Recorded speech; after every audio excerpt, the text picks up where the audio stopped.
to the hour of the time. I'm your host, William Cooper. Tonight, ladies and gentlemen, we begin the origin, the history, the dogma, and the identity of the ancient mystery religions which are now known as the mystery schools, the Order of the Quest, Freemasonry, the ancient Order of the Rose and Cross, the Knights Templar, the Sovereign and Military Order of the Knights of Malta, the Order of St. John of Jerusalem, the Prieuré de Sion, the Thule Society, are sometimes known as the Thule Society, the Order, the Skull and Bones, the Russell Trust, the Jason Society, the Scroll and Key, the Illuminati, and I could go on and on and on and on. But the most important thing to realize is that they all have been collectively known throughout the ages as the mystery schools, the Illuminati, which literally means illumined ones. They are all one and the same, as you will come to know. And you will understand perfectly how they've been able to infiltrate all of our society. What you hear tonight does not necessarily reflect my views, our beliefs, our religion.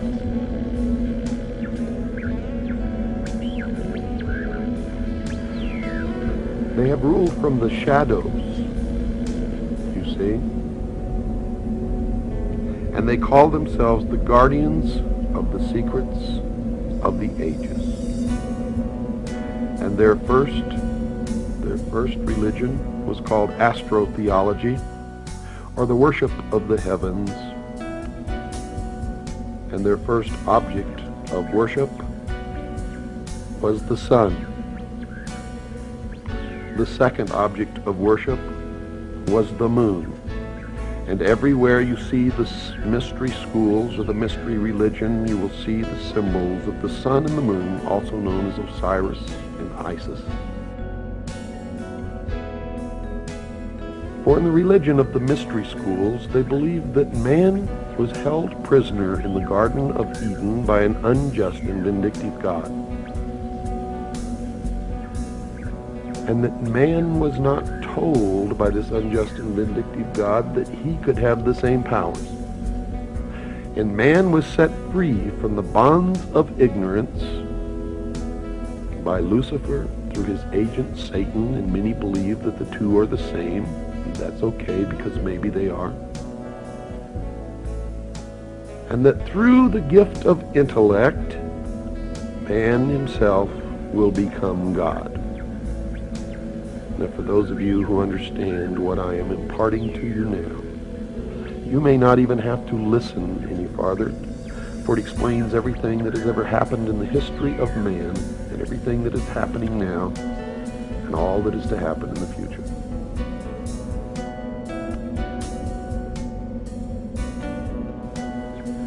They believe that the tree-dwelling ancestors of man were among the most intelligent beings of their distant age. And when these creatures finally abandoned the trees and walked fully upright, freeing their hands to serve as implements of their minds as well as their bodies, there began the most successful evolutionary drive toward higher intelligence ever witnessed in nature.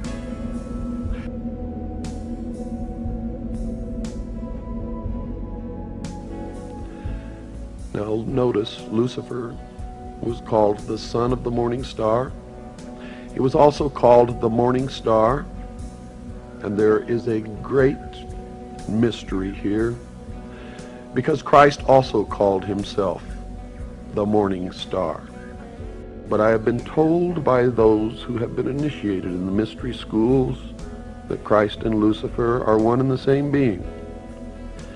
What you believe, of course, is your own business, and is not my intention to make you believe anything, but rather to impart to you what I have learned over many, many years of study into the secrets of those who worship the ancient mystery religions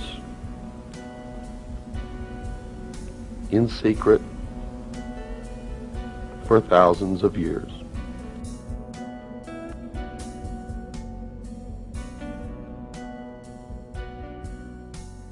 I do not advise you what you should believe or not believe. But I do advise you that we all need to learn as much as we can about everything that we can, because one thing I have learned in my life is that most of what we have ever been taught has been a lie. And that whoever these people are, who are the priests, the adepts, the initiates, and the mystery schools, they are in control, and they are shaping the future, and that future will affect all of us, so we had better learn as much about them as we can. One of the brilliant things about Bill was that he was able to fluidly switch between when he was reading to when he was commenting, so that sometimes it was imperceivable. He had such a fantastic grasp of the English language that he could speak to you almost the same way that these ancient texts did. We have to be very careful about how we interpret what we read, especially the Bible. And I'll tell you why. When I research these secret societies, and I research the Bible, and by the way, I'm a Christian, so if you're a Christian, don't think I'm knocking your religion. I'm not. I'm just telling you what I found. I have found that at the very heart and core of all these secret societies lurks the Kabbalah. The Kabbalah is the ancient Jewish mysticism. It is a method of encoding information through a system of mathematics and numbers. It is some of the most ancient knowledge that man has ever possessed, and has been kept secret and given only to those who have proven themselves worthy through the process of initiation. Nobody knows where it comes from. I can tell you this, it was there long before the Jews came along. The Jews just took it and preserved it, and they passed it down, and it's used by everybody, because it's at the heart and core of the secret knowledge, the metaphysics, the real science that none of us know anything about. These people that belong to the secret societies never dared to write down in any language what they knew, what it was that they were guarding, because then someone could steal it, and then the secret would be out. So they devised secret systems of encoding the secrets of the ages, the knowledge, the hidden knowledge, the occult. Now, occult doesn't mean evil. It doesn't mean the devil. It doesn't mean Satan. Occult means hidden. It means hidden. That's all it means. So they took this knowledge and they made it occult through a system of encoding, encryption, one of which is mathematics, numbers. Another is architecture. Everybody wonder, why do they have a fraternal organization called the Freemasons? Aren't those the guys that build walls? You bet they do.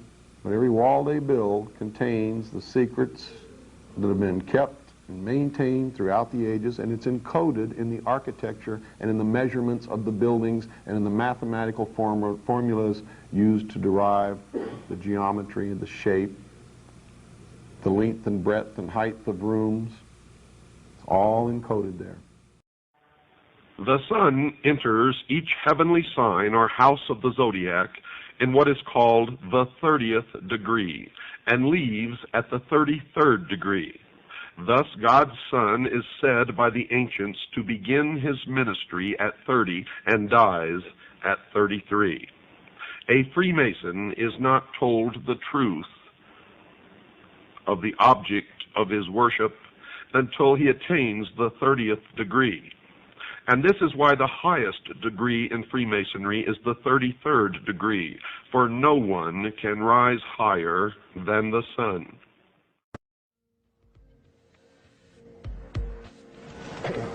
Here's the way they look at it. Here's their metaphor for the end of innocence. Adam and Eve were held prisoner in the Garden of Eden by an unjust, cruel, and vindictive God.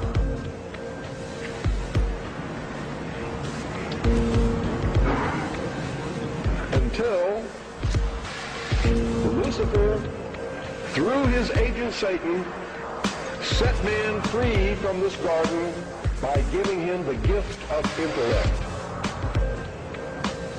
Through the use of intellect, man will conquer the earth, will conquer nature, and will himself become God. It's taught in every Masonic temple in this land. Every secret brotherhood, every secret society,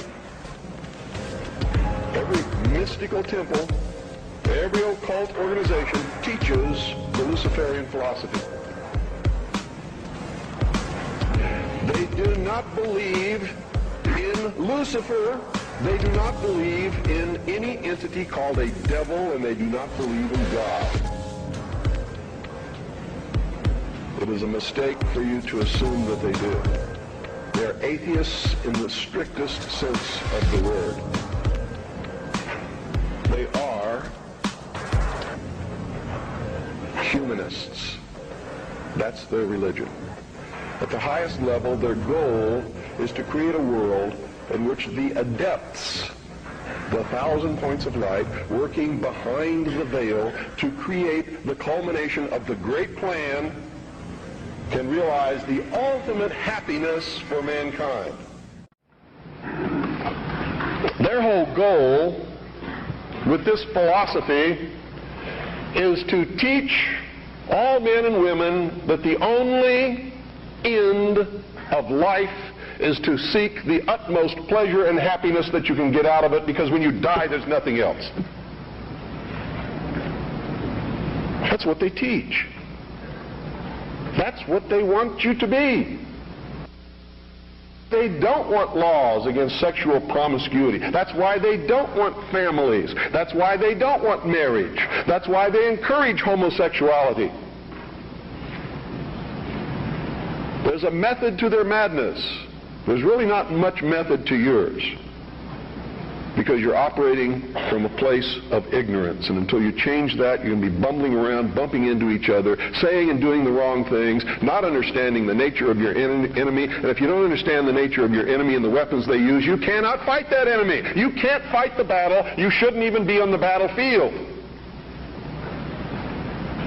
That's why you're losing the war. And don't tell me you're not, because I'm in a place of great knowledge about who's winning and who's losing this war.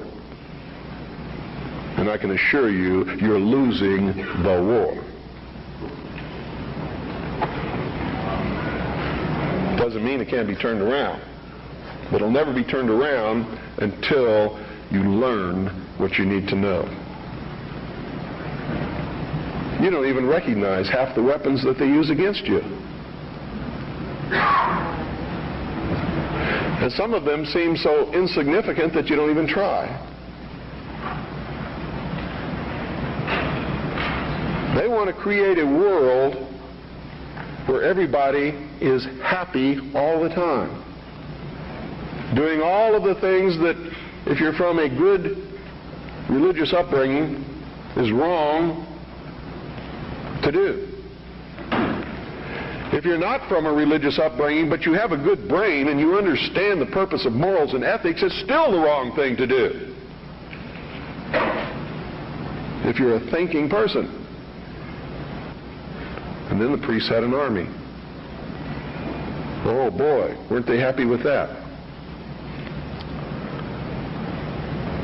Their whole purpose throughout history has been to teach a small number of people how to become adept at controlling everyone else, and presenting their societies as desirable to the profane, so that you'll go knock on the door and say, hey, can I be a member and be initiated, with the promise of learning some great secret. What is that secret?